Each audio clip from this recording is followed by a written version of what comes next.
క్రీస్తు శకం 1930 నాటికి పోరాట కార్యక్రమాన్ని రూపొందించే పనిని కాంగ్రెస్ పూర్తిగా మహాత్మా గాంధీకి అప్పగించింది.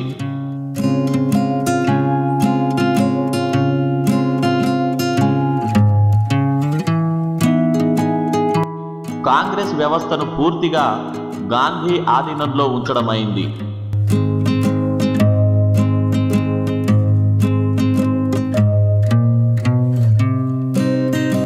గాంధీ ప్రసిద్ధమైన దండి యాత్రతో క్రీస్తు శకం 1930 మార్చి 12న శాసన ఉల్లంఘన ఉద్యమాన్ని ప్రారంభించాడు.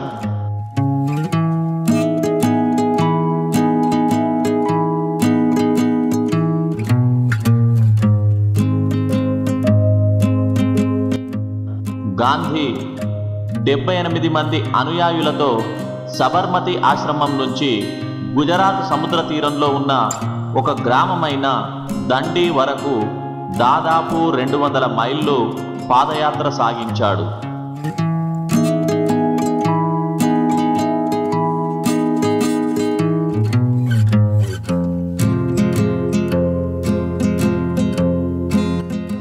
భారతదేశంలో చాలా ప్రాంతాలలో ఉప్పు సత్యాగ్రహాన్ని నిర్వహించడం జరిగింది.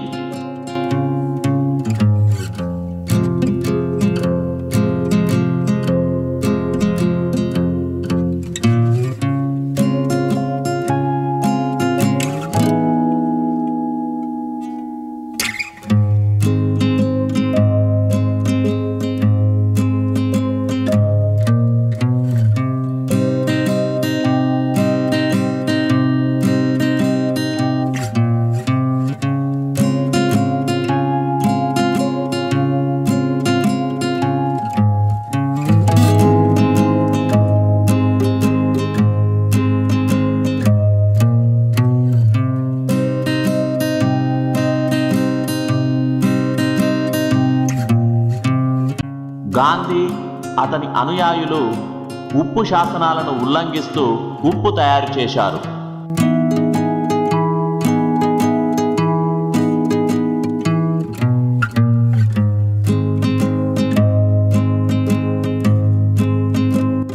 ఈ సత్యాగ్రహంలో చురుకుగా పాల్గొన్న అనేక మంది ప్రముఖ కాంగ్రెస్ నాయకులను జైళ్లలో ఉంచడమైంది. గాంధీతో పాటు దాదాపు 90,000 మంది సత్యాగ్రహులు బందీలయ్యారు. బ్రిటిష్ ప్రభుత్వం సైమన్ కమిషన్ నివేదికను గురించి చర్చించడానికి భారతీయ నాయకులతో క్రీస్తు శకం 1930లో లండన్లో మొదటి రౌండ్ టేబుల్ సమావేశం ఏర్పాటు చేసింది. ఈ సమావేశాన్ని బహిష్కరించిన కాంగ్రెస్ సమావేశానికి హాజరు కాలేదు. క్రీస్తు శకం 1931లో ప్రభుత్వం రాజకీయ ఖైదీలను విడుదల చేయడం ప్రారంభించింది. క్రీస్తు శకం 1931లో గాంధీ ఇర్విన్ ఒడంబడిక మీద సంతకాలు చేయడమైంది. బ్రిటిష్ ప్రభుత్వము కాంగ్రెస్ పార్టీ ఒక ఒప్పందానికి వచ్చాయి.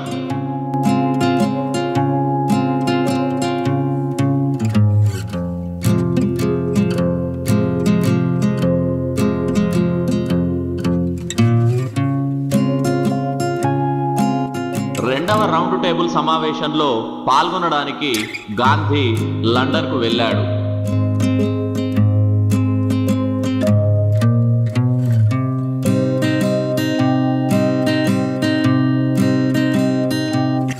మెక్ డొనాల్డ్ ప్రకటించిన కమ్యూనల్ అవార్డు కారణంగా రెండో రౌండ్ టేబుల్ సమావేశంలో చర్చలు విఫలమయ్యాయి. ఈ కమ్యూనల్ అవార్డు పట్ల గాంధీజీ నిరసన వ్యక్తం చేస్తూ నిరాహార దీక్ష చేపట్టాడు. కుల ప్రాతిపదిక మీద భారతీయ సమాజాన్ని విడదీయడం ఈ కమ్యూనల్ అవార్డు ఉద్దేశమని ప్రకటించడమైంది.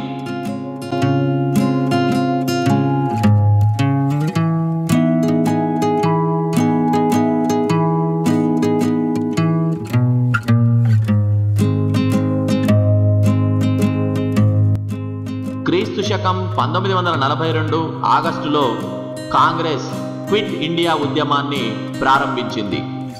బ్రిటిష్ వారికి వ్యతిరేకంగా దేశవ్యాప్తంగా ఆందోళన జరిగింది. ఈ ఉద్యమంలో విద్యార్థులు, కార్మికులు, రైతులు అగ్రభాగాన నిలిచారు. బ్రిటిష్ అధికార చిహ్నాలైన ఫ్యాక్టరీలు, కళాశాలలు, పాఠశాలలు, పోలీస్ స్టేషన్లు, తపాలా కార్యాలయాలు, రైల్వే స్టేషన్లలో సమ్మె జరిగింది. టెలిఫోన్ వైర్లను తెంచడంతో పాటు రైళ్లను పట్టాలు తప్పించే ప్రయత్నాలు చేయడమైంది. పన్ను చెల్లింపులను నిలిపివేయమని రైతులను కోరడం జరిగింది. గాంధీ చేయాలి లేదా మరణించాలి లేక డూ ఆర్ డై అనే నినాదాన్ని ఇచ్చాడు. భారతదేశానికి విముక్తి అయినా కల్పించాలి లేదా ఆ ప్రయత్నంలో చావనైనా చావాలి అనేది ఈ నినాదం యొక్క ముఖ్య ఉద్దేశం. భారతీయులు శాశ్వతంగా బానిసలు కావడం మనం చూడకూడదని ఈ నినాదం ద్వారా తెలియజేయడమైంది. క్విట్ ఇండియా ఉద్యమాన్ని అణచడానికి ప్రభుత్వం తీవ్రమైన దమననీతి చర్యలకు పాల్పడింది. క్రీస్తు శకం 1947 చివరికి 60,000 మంది ప్రజలు అరెస్ట్ అయ్యారు. 26,000 మంది మీద నేర విచారణ జరిగింది. 18,000 మందికి పైగా ప్రజలను భారత రక్షణ చట్టం కింద నిర్బంధంలోకి తీసుకోవడమైంది.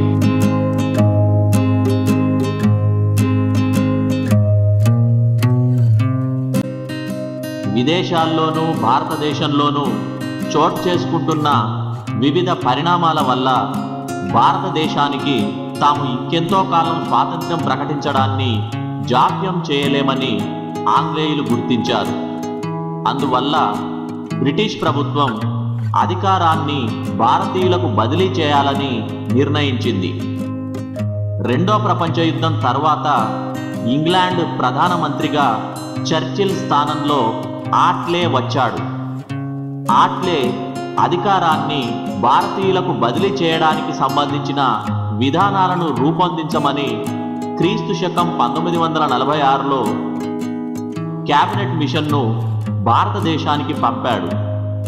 ఈ క్యాబినెట్ మిషన్ కాంగ్రెస్తోనూ ముస్లిం లీగుతోనూ తీవ్రంగా చర్చలు సాగించిన మీదట ఒక తాత్కాలిక ప్రభుత్వాన్ని ఏర్పాటు చేసింది.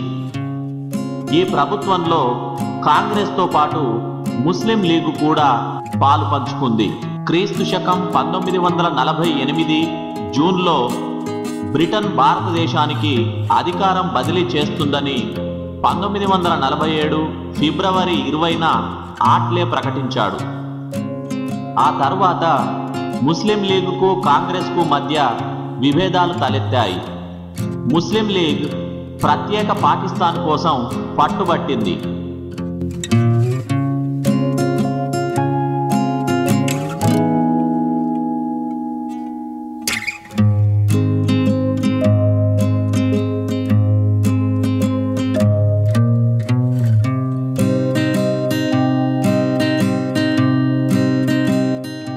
అనేక చోట్ల మతపరమైన దాడులు చెలరేగాయి.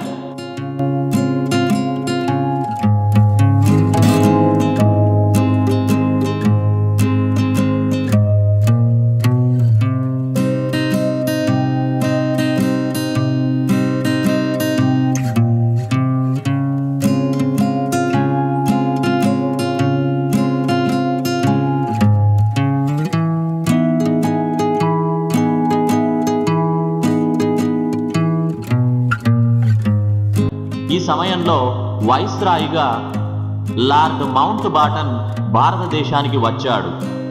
ఈయన 1947 జూన్లో తన ప్రణాళికను రూపొందించాడు. ఈ ప్రణాళికలో భారతదేశ విభజన కూడా చేరి ఉంది. కాంగ్రెస్ నాయకులు బాధాకరంగానే అయినా విభజనకు అంగీకరించారు. భారత స్వాతంత్ర్య చట్టాన్ని ఆమోదించడమైంది.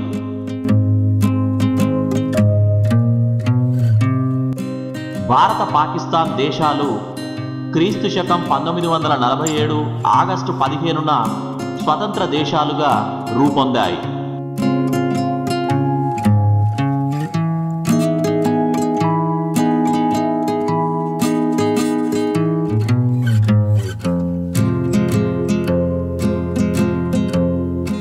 భారతదేశ స్వాతంత్ర్యం కోసం తన జీవితాన్ని అంకితం చేసిన మహాత్మా గాంధీ క్రీస్తు శకం 1948 జనవరి 30న మతోన్మాది అయిన నాథూరామ్ గాడ్సే చేతిలో హతుడయ్యాడు.